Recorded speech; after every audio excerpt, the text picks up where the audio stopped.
Park ranger vanished in Appalachia. The crime scene made investigators sick. In April of 2019, Ranger Curtis Bonner found a blood-stained tarp and shredded search and rescue gear scattered across Spence Field, a remote grassy ball deep in the Appalachian Mountains section of the Great Smoky Mountains, and not one track leading out. 2 nights earlier, fellow Ranger Thomas Medford and his 3 K9s had hiked into that same meadow for a routine bear relocation patrol. By the time Bonner found the wreckage, 1 ranger and 3 trained dogs were gone without a trace, and the Park Service has spent years trying to keep the file sealed. Only one piece of evidence survived intact enough to explain any of it: Medford's own body camera. What you're about to hear is exactly what it recorded.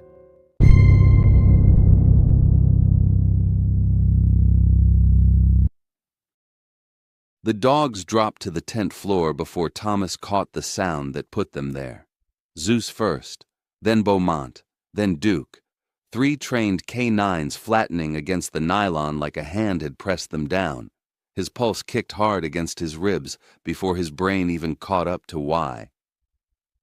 9 years running dogs on this ridge, forklift and first aid certified before he ever clipped a leash, and Thomas had named half the trail junctions after the handlers who taught him. None of them ever mentioned a night like this one. Thursday, 11:52 p.m., 2 days into a routine bear relocation patrol that was supposed to end with him back at the station by Friday morning. Zeus had worked 6 bear seasons without so much as a growl at a sow guarding cubs. That was the detail Thomas would replay for the rest of his life, unable to place why it mattered. All 3 dogs going silent at once, when nothing on this mountain had ever made Zeus flinch. A sound dragged through the grass outside, low and wet, circling the tent in a slow arc. Thomas killed his headlamp. 9 years of habit, the same habit that had kept him alive on this ridge through storms and black bears and 1 very bad fall off Rocky Top. And for the first time, it did nothing at all. Voss's rule from Academy ran through his head, unprompted. You don't send a dog after something you can't name. Voss had said it about black bears and coyotes, never anything else, and Thomas had never needed the reminder before tonight. The dragging sound stopped, started again, stopped. Each gap between them ran a half-second longer than the one before it, like something out there was pacing itself.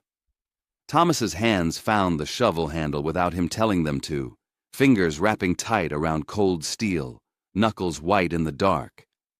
No cicadas, no hoot owls.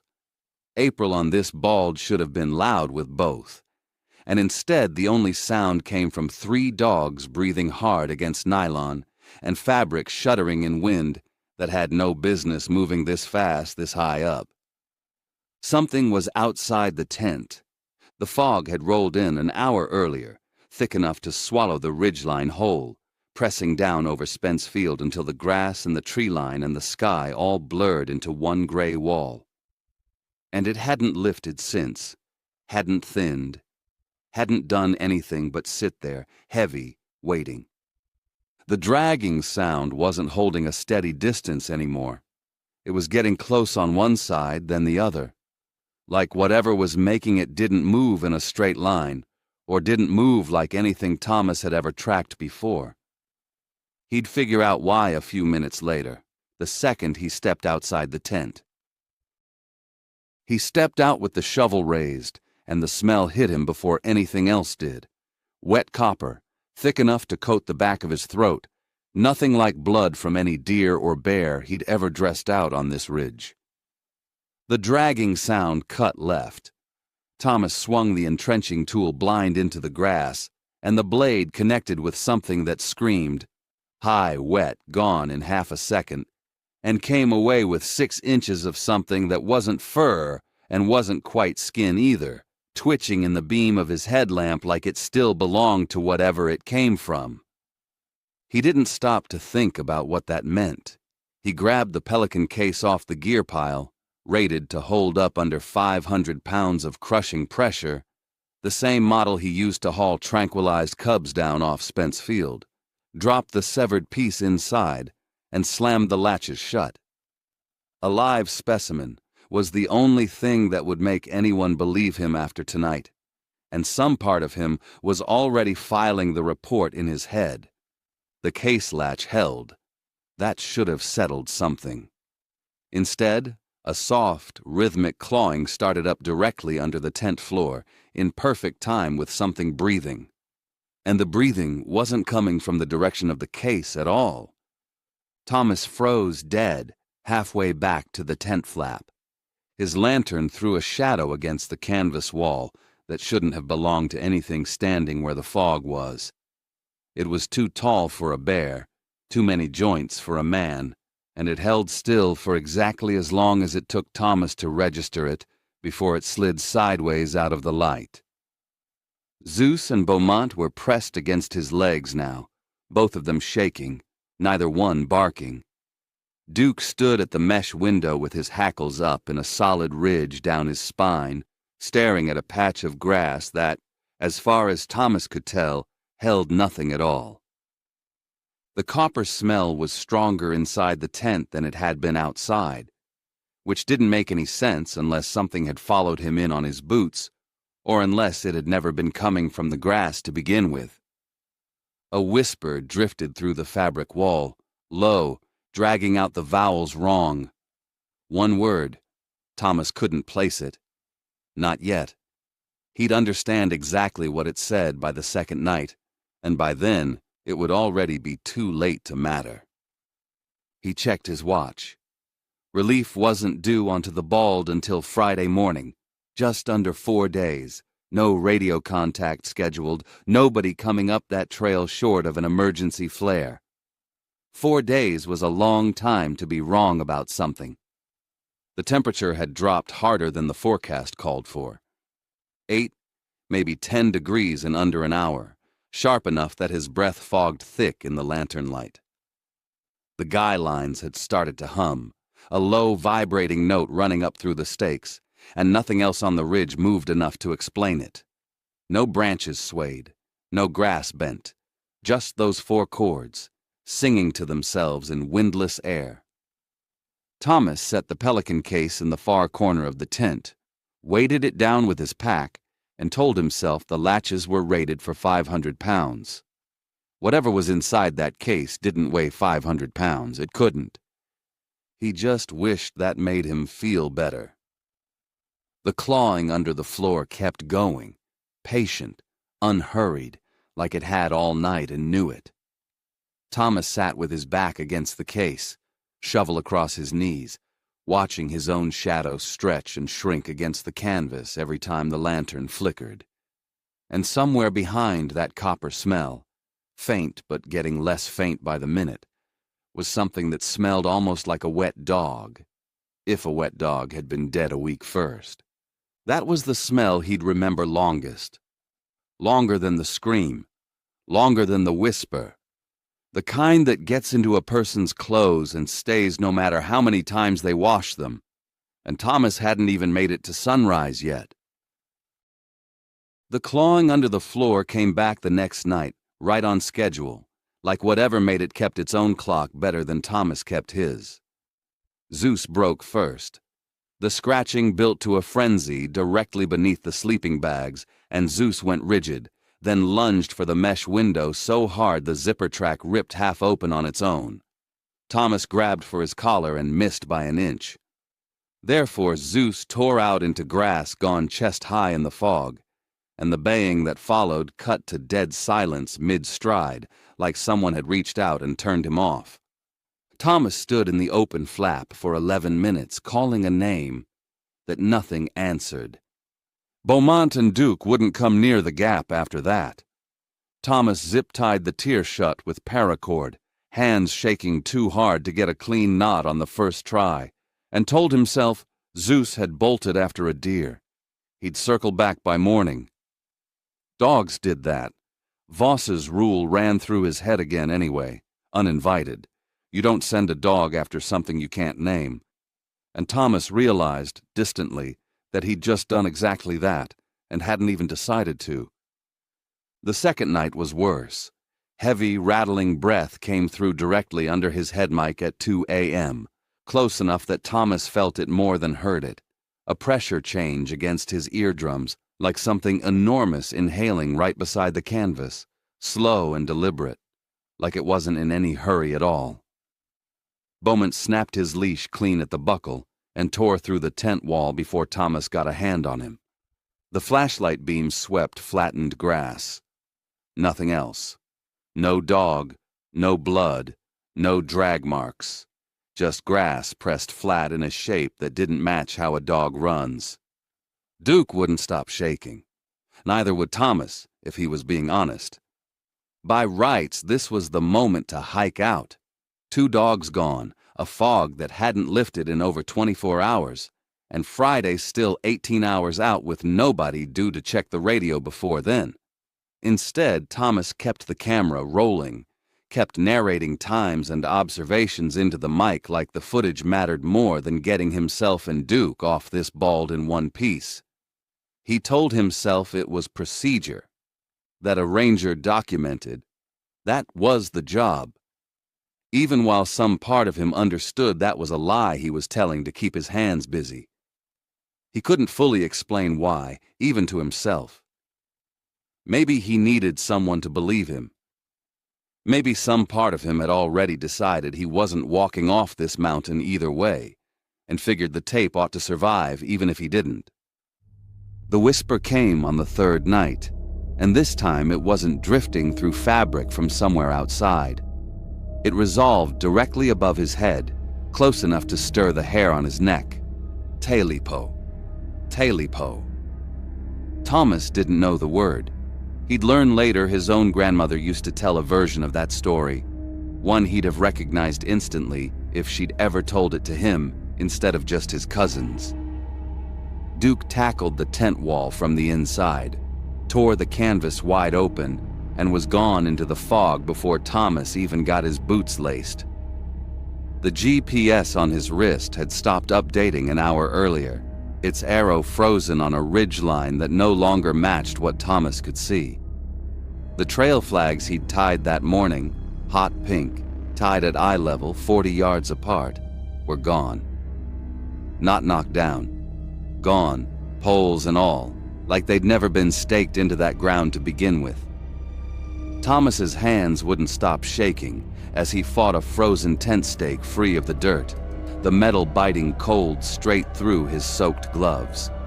His palm came away scraped raw from the leash burn where Bomant had torn free the night before, and he hadn't even noticed it happen until right now.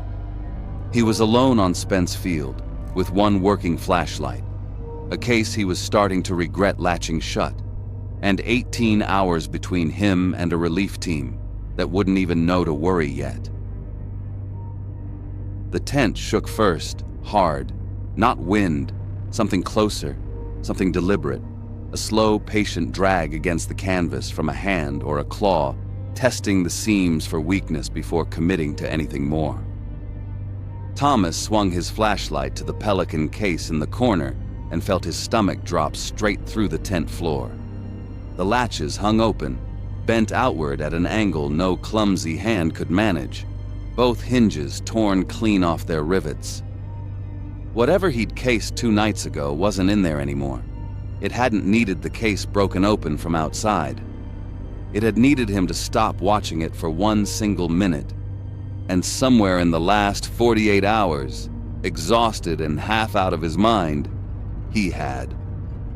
The flashlight beam found the entrance flap, and 2 eyes caught the light and threw it back yellow. Not reflective like a deer's, not glassy like a dog's, but lit from somewhere behind them, like something was burning low and steady just under the surface. The shape that came with them dropped into a crouch at the opening, and for the first time in 3 nights, Thomas got a clean look at it. It stood roughly dog-sized, maybe a bit larger, built low and wrong across the shoulders, all its weight pitched forward onto claws that dug half an inch into the tent floor with every small shift of its stance. Its front legs bent at a joint too high, more like a second set of shoulders than knees, giving it a hunched, crouched forward gait even standing still. Its fur ran shaggy and matted, dark enough to disappear into the fog behind it except where the lantern caught the edges. And even then, the fur seemed to eat the light instead of holding it. Its ears stood up in ragged tufts, twitching independently, tracking the sound of Thomas's breathing more than anything he was doing with his hands. Its jaw hung slightly open, and behind a row of teeth built for tearing rather than chewing, its breath came out in short, wet clicks, timed to nothing Thomas could predict. And where a tail should have hung long and whip-thin behind it, the kind of tail that could wrap a wrist twice over, the kind old stories said gave the thing its name. There was only a raw stump, crusted black, still weeping something that wasn't quite blood in the cold. It hadn't come back for the case. It had come back for what he'd taken from it. Thomas's hands found the zipper on the sleeping bag without him telling them to. Some animal part of his brain trying to seal himself into fabric like fabric had ever stopped anything. The zipper track caught halfway, teeth jamming on wet nylon, and through the gap he felt claws hook into the seam from the outside and drag it open again, one tooth at a time, unhurried, like it had all the time left in the world and knew exactly how much of his it was about to spend. The smell hit last and hit hardest. Wet copper laid over something rotted, something that had been dead and walking both at once for longer than made any sense, filling his throat until he couldn't get a full breath down. Somewhere under the copper and the rot, faint but unmistakable, ran the same wet dog smell from 2 nights before, thick enough now that Thomas could taste it at the back of his tongue. The clicks from its jaw sped up, matching the pace of his own heartbeat pounding against his ribs, close enough now that he couldn't tell where his pulse ended and its breathing began. "You took my tail. Now I am taking you." The voice came out wrong, dragged through something that had never been built to speak English, syllables landing a half-second apart like it was translating itself as it went. Friday didn't matter anymore. There was no one left on this mountain to hand the ridge off to, no relief team walking into anything but an empty tent and a pelican case with its hinges torn out. 18 hours had been the number in his head for 2 straight days, and somewhere in the last 90 seconds that number had stopped meaning anything at all.